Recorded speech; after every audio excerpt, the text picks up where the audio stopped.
Hello दोस्तों, मैं मनीष खरे आपका स्वागत करता हूं अपने यूट्यूब चैनल पर। मनी इज इकॉनमी ये अपना यूट्यूब चैनल है। At the rate sorry sorry sorry sorry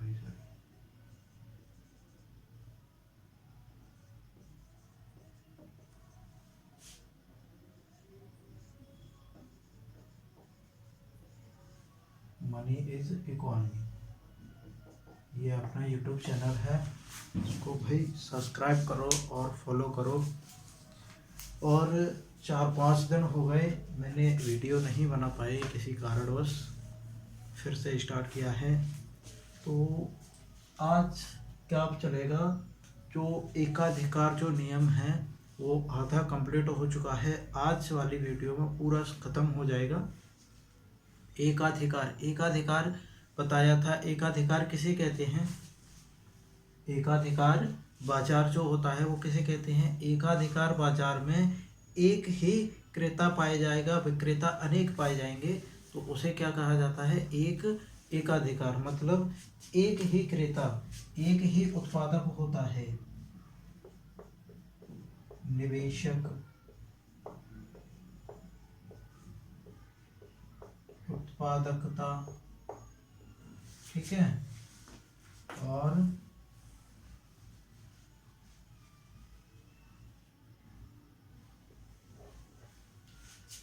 एक ही पाया जाएगा, क्रेता। ये एक ही पाए जाएंगे, मतलब ये नहीं है कि मतलब एक ही पाया जाएगा, मतलब कम पाए जाएंगे, सबसे कम पाए जाएंगे। और इसके जो ग्राहक हैं, जो उपभोग करने वाले हैं, वो ज़्यादा संख्या में पाए जाते हैं। तो क्या कहलाता है? एकाधिकार। और एकाधिकार की विशेषताओं में बताया था कि ये अपनी अपनी इच्छा अनुसार इसकी प्राइस को कम या ज़्यादा भी कर सकते हैं। इन पर गवर्नमेंट का कोई वो नहीं होता है कि नहीं तुम्हें इतना ही रखना है, या फिर कोई सोसाइटी का या फिर किसी कमेटी का कोई फोकस नहीं, दबाव नहीं होता है कि नहीं भाई तुम्हें इतना ही प्राइस रखना पड़ेगा। वो अपनी इच्छा के अनुसार लाभ हानि जो भी उन्हें करना है वो कर लेते हैं।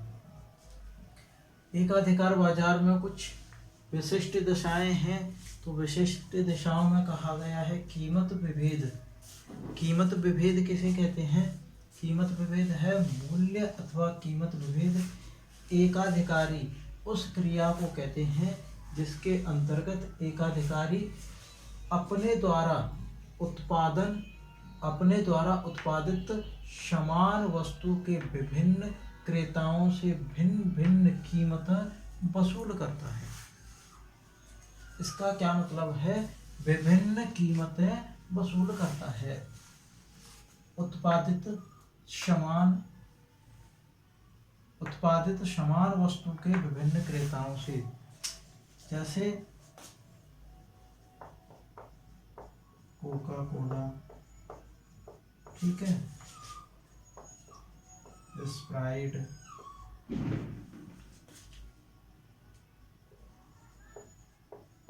थम्स अप, ये हैं सारी एक ही चीजें, मगर इनका जो है अलग अलग व्यक्ति इनको बनाते हैं।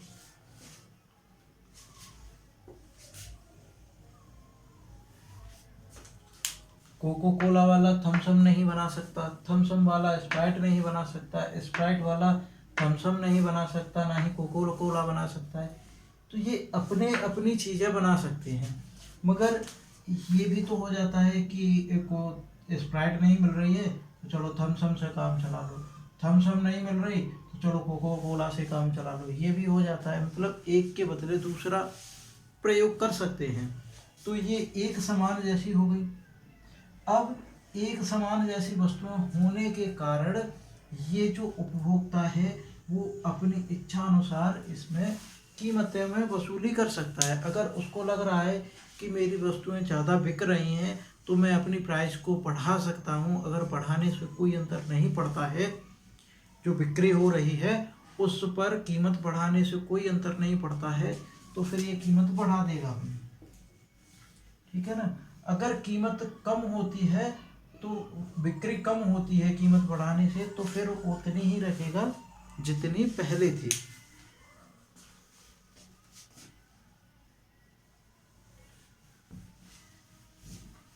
इसके जो है 3 पॉइंट बताए गए हैं।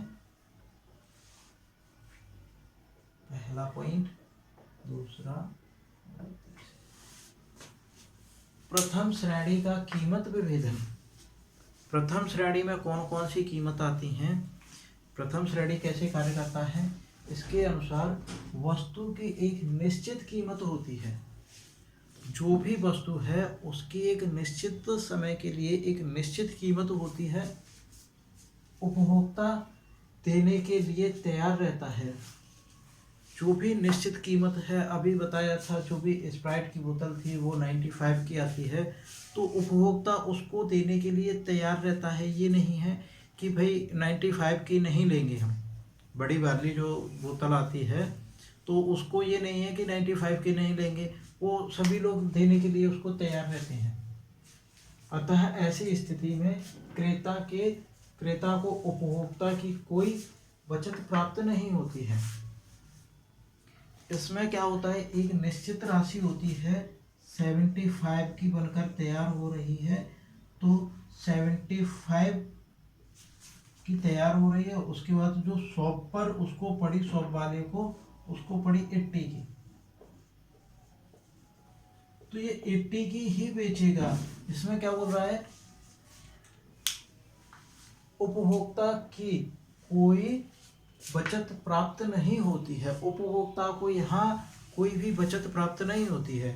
जितने का सामान लाया है उतने की ही बेच देगा, तो इसको क्या होगा, कोई भी बचत प्राप्त नहीं होगी। जैसे डॉक्टर वकील के लिए यह मूल्य विभेद समान है, संभव है।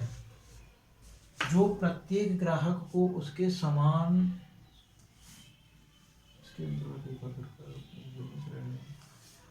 बांटकर प्रत्येक बाजार को जो प्रत्येक ग्राहक को अपने सामर्थ्य के अनुसार अलग अलग कीमत लेते हैं। डॉक्टर और जो वकील होते हैं वो क्या करते हैं, किसी भी व्यक्ति से, जितने भी उनके पास व्यक्ति जाएंगे उनसे सबसे अलग अलग पैसे लेते हैं। भाई ये वकील बोल देगा भाई तुम्हारा ज़्यादा बड़ा केस है, तुम्हारे में ज़्यादा टाइम लगेगा, तुमसे ज़्यादा पैसे लिए जाएंगे।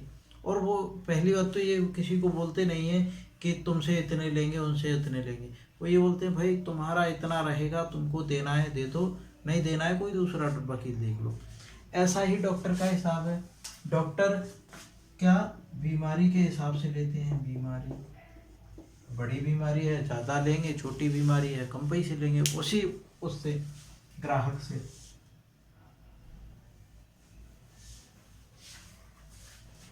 द्वितीय श्रेणी का कीमत विभेद। द्वितीय श्रेणी के कीमत विभेद में क्या आता है, इसमें एकाधिकारी बाजार को विभिन्न वर्गों में विभाजित किया जाता है। जो इसमें एकाधिकारी बाजार है उसको विभिन्न श्रेणियों में विभाजित किया जाता है। विभिन्न श्रेणियां मतलब एक जैसी वस्तुओं की एक से अधिक श्रेणियां, जैसे अभी बताया था cocoa Cola,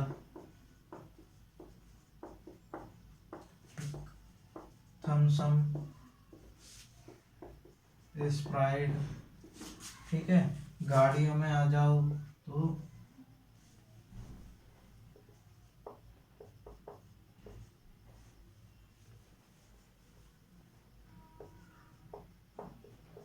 BMW, Audi,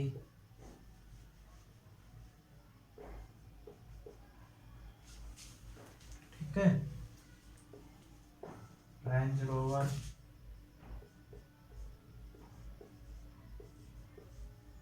Honda, hero. ये क्या है, देखो ये भी एक गाड़ी है, ये भी एक गाड़ी है, ठीक है, इसकी भी एक गाड़ी आती है, इसकी भी गाड़ी आती है, इसकी। अब इनसे होता क्या है, सारी चीज़ों से सफ़र किया जाता है। गाड़ी किस लिए लेते हैं? सफ़र करने के लिए। सारी चीज़ें हैं, मगर क्या है, ये अपना एक अलग ब्रांड लेके बैठा है, ये अपना एक अलग ब्रांड लेके बैठा है। ओटी हीरो वाला अपना एक अलग ब्रांड लेके रख बैठा है। तो सारी चीज़ें ये अपना अपना अलग ब्रांड लेके बैठे हुए हैं, ठीक है ना। मगर कार्य क्या कर रहे हैं, इसमें बताया गया है एकाधिकारी बाजार विभिन्न वर्गों में विभाजित किया जाता है। तो ये हो गए ना विभिन्न वर्गों में विभाजित एकाधिकारी बाजार, ठीक। अब ये विभिन्न वर्गों में विभाजित हुए। फिर यहाँ BMW में भी ये 4 व्हीलर, ठीक, 2 व्हीलर इसमें भी आती है, 4-2 इसमें भी आती है, 4-2 4-2 4-2 4-2, ठीक है ना। तो ये विभिन्न वर्गों में विभाजित किया जाता है, मतलब एक से अधिक विभागों में इसको जो भी उत्पादन होगा वो मिल जाएगा। और प्रत्येक बाजार में समूह के सभी सदस्यों से वह न्यूनतम कीमत ली जाती है जो समूह के सबसे निर्धन व्यक्ति देने के लिए तैयार हो। जो भी समूह बनाया है, ऐसी कीमत रखी जाती है कि जो भी गरीब व्यक्ति है, गरीब किसे कहते हैं, जो भी व्यक्ति प्रतिदिन के हिसाब से कितना 40 रुपये, ये कहाँ की है, ग्रामीण इलाके की 40 रुपये प्रति व्यक्ति के हिसाब से खर्च करने वाला क्या होता है, गरीबी रेखा के अंतर्गत आता है। तो इतना खर्च करने वाला व्यक्ति भी इस आय को दे सके, इतनी कीमत रखी जाती है इसकी। इसमें क्रेताओं को उपभोक्ता की कुछ बचत प्राप्त हो जाती है। रेलवे के डिब्बे तो उदाहरण, इसमें क्या होता है, जो भी क्रेता होता है उसको कुछ ना कुछ थोड़ी सी बचत हो ही जाती है, ठीक है। इसमें ये उदाहरण है, जैसे रेलवे के डिब्बे का प्रथम तृतीय श्रेणी में विभाजन। रेलवे में जो ट्रेन होती है उसमें क्या होता है कि पहले कौन सा वाला डिब्बा आता है, पहले आता है जनरल हो गया, फिर उसके बाद स्लीपर हो गया, उसका महंगा टिकट आता है। तो भाई क्या हो रहा है कि देखो, जनरल और स्लीपर और AC1, AC2, AC3, ये तीनों 4 तरह के बॉक्स होते हैं, 4 तरह के डिब्बे होते हैं ट्रेन में, ठीक है। अब इन दोनों में क्या अंतर है, देखो, इसमें भी सीट मिलती है, इसमें भी सीट मिलती है, बस अंतर कितना है कि इसमें क्या होता है, एक पर्सनली सीट मिल जाती है तुम्हें। इसका अगर 200 रुपये का टिकट है तो इसके कितने का हो जाएगा, 400 रुपये का, ठीक है। इसमें 200 रुपये मिल रहे हैं, इसमें अगर एक सीट देने के बाद अगर 400 रुपये मिल रहे हैं तो सीट तो वही है, तो कितने 200 रुपये की इसको बचत हुई। वे यहाँ यही तो कह रहा है, एक समूह नीति तैयार करके उपभोक्ता की कुछ बचत प्राप्त हो जाती है। उपभोक्ता की बचत यहाँ प्राप्त हो गई 200 रुपये, ठीक। अब अगर इन दोनों की बात की जाए तो इसमें क्या होगा, AC चालू कर दी जाती है 3, और इसमें क्या होता है, AC चालू कर दी जाती है। तो AC चालू करेंगे तो कितने का खर्चा आ जाएगा भाई, 300 रुपये का खर्चा हो जाएगा तुम्हारा, सीट का, ट्रेन का और AC का मिलाकर। तो इसमें भी कितना बच गया, 100 रुपये। इस स्लीपर के हिसाब से कितना बच गया, इसमें 100 रुपये बच गया, ठीक है ना। इन दोनों में क्या होता है, इसमें और इसमें क्या है कि इसमें भी AC चालू है, इसमें भी AC चालू है। फिर क्या अंतर है भाई दोनों में, फिर कैसे बचत होगी, इसमें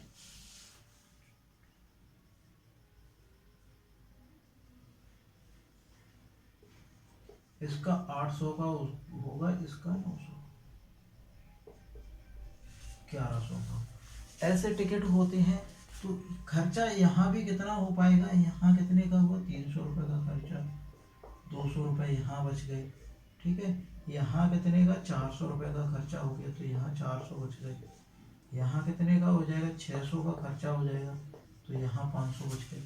तो ये जो खर्चा होने के बाद जो बच रहे हैं, यही क्या होगी, उपभोक्ता की कुल बचत प्राप्त हो जाती है रेलवे के डिब्बों से। ऐसे ही सामान है, कोई भी वस्तु है, ऐसे ही प्राप्त किया जाता है बचत को। अब आते हैं तृतीय श्रेणी की कीमत विभेदन।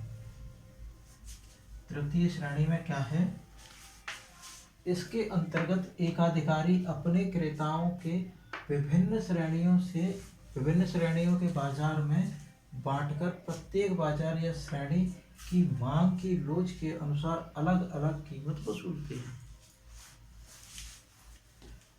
इसके अंतर्गत एकाधिकारी क्रेताओं के विभिन्न श्रेणियों के बाजार में बांटकर प्रत्येक बाजार की श्रेणी में मांग की लोच के अनुसार अलग अलग कीमत वसूलते हैं। इसमें होता है कि अपने जो भी बाजार है, जिस वस्तु का अपन उत्पादन कर रहे हैं, उसको एक अलग अलग श्रेणियों में विभाजित कर लिया जाता है। ये फर्स्ट नंबर की श्रेणी है, ये सेकंड नंबर की है, अभी बताया था।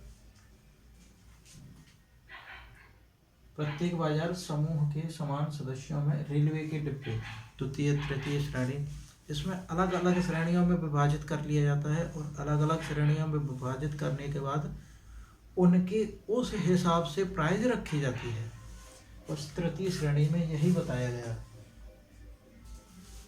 इसके बाद आता है कीमत विभेदन की शर्तें। जो शर्तें, क्या क्या शर्तें हैं वो है, और इसमें डायग्राम बनेगा, तो मैं इसको मिटाता हूँ, तो स्क्रीनशॉट लो।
इसमें जो है 3 डायग्राम एक ही साथ बनाए जाएंगे। मैं तीनों के लिए खींच लेता हूँ।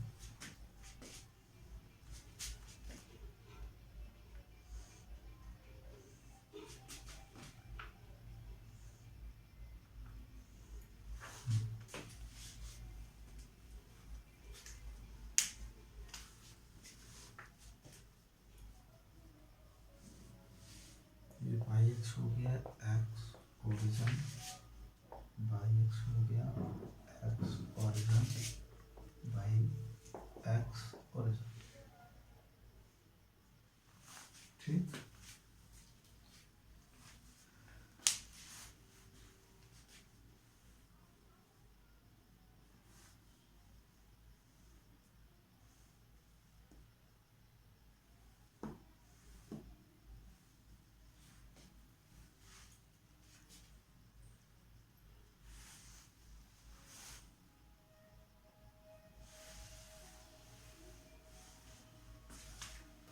इधर क्या है, एवरेज रेवेन्यू और मार्जिनल रेवेन्यू।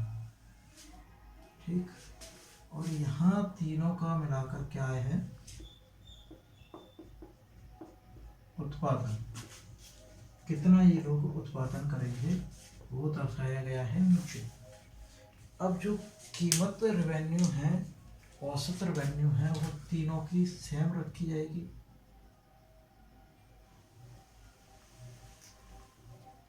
पी, ठीक, ये हो गया। इसके बाद क्या आता है इसमें,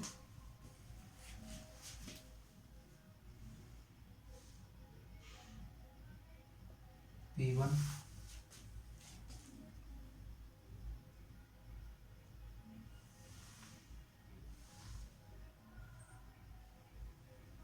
y।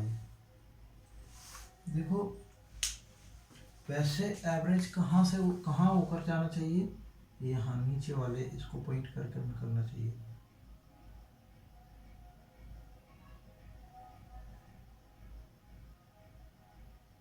ये वाले पर टच करना चाहिए, मगर इसमें प्राइस जो है बढ़ा दी गई है तो कहाँ टच करेगा, ऊपर वाले पर।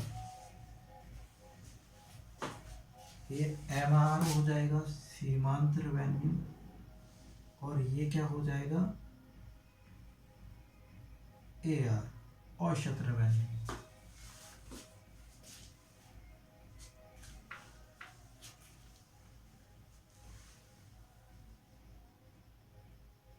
EA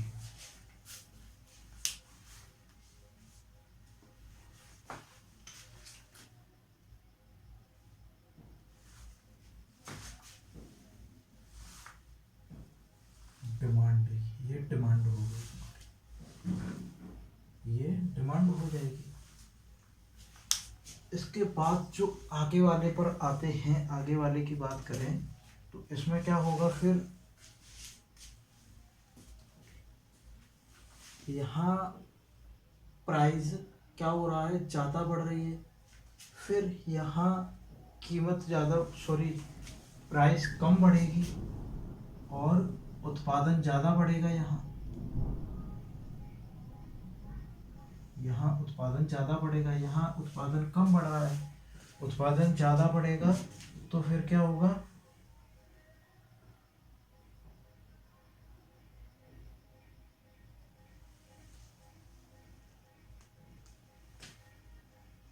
QB QA और ये P1, ठीक।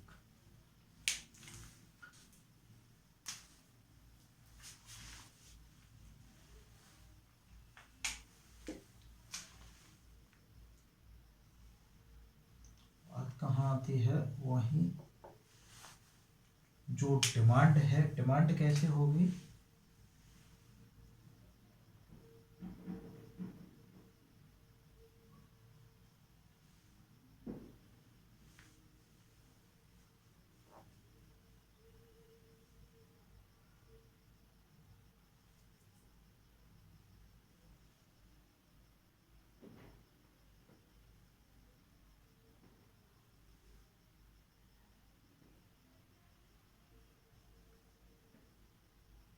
ARP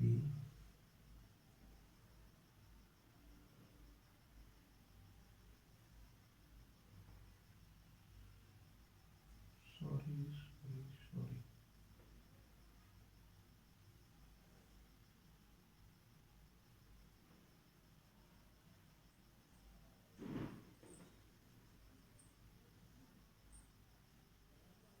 MRP,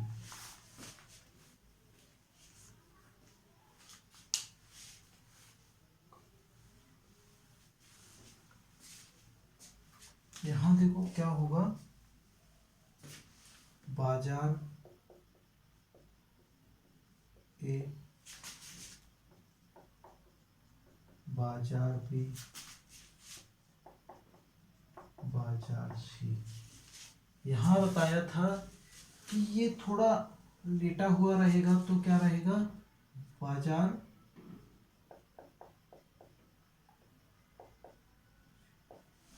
मांग लोच कम लोचदार होगी,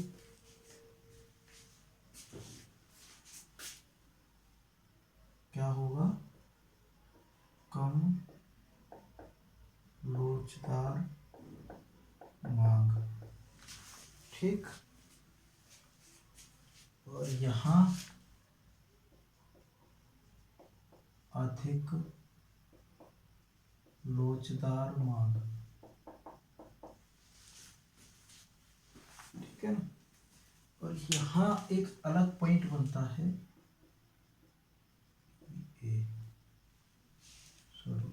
ई बी,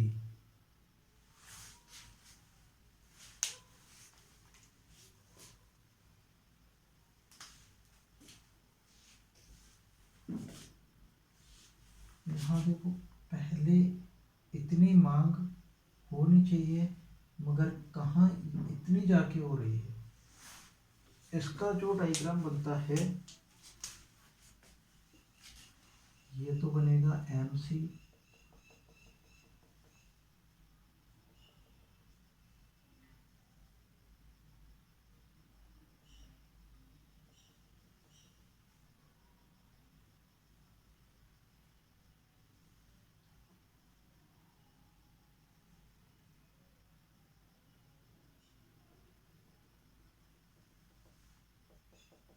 एम सी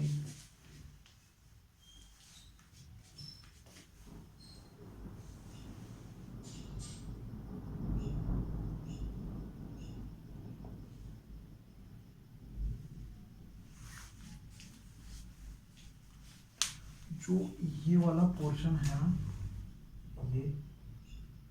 ये वाला पोर्शन है लाभ वाला।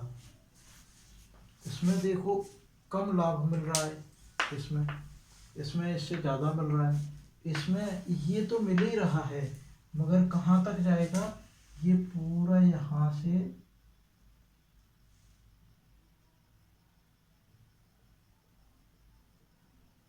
यहाँ तक जाएगा पूरा लाभ, यहाँ इसको आगे टच करेगा।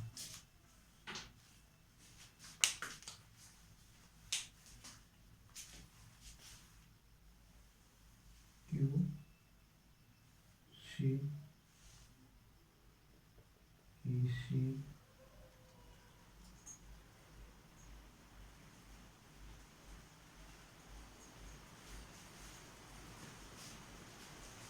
इसमें आता है क्या, एम आर बराबर M R A plus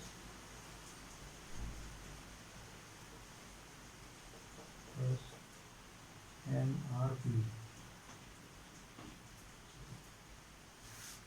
M R P.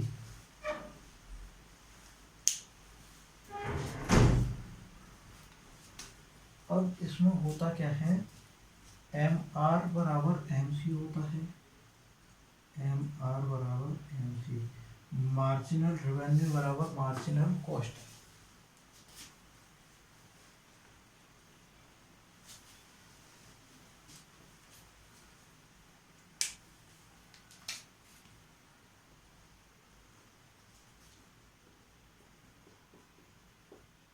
उत्पादन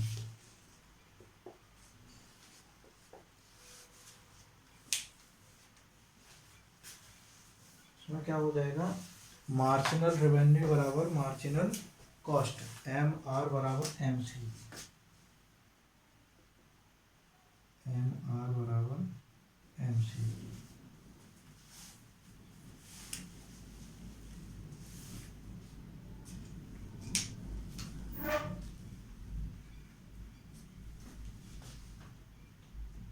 एम आर ए बराबर M R B, marginal revenue, और पहला वाला है मार्जिनल रेवेन्यू बराबर मार्जिनल रेवेन्यू बी, ए बराबर बी, क्योंकि इतना ही यहाँ प्राप्त हो रहा है, इतना ही यहाँ प्राप्त हो रहा है, दोनों को सेम रखा जाएगा।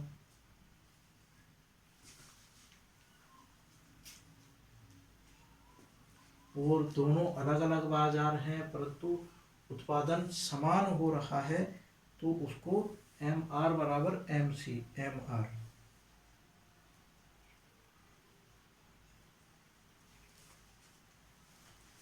इसके बराबर में एम सी, मार्जिनल कॉस्ट, ठीक है।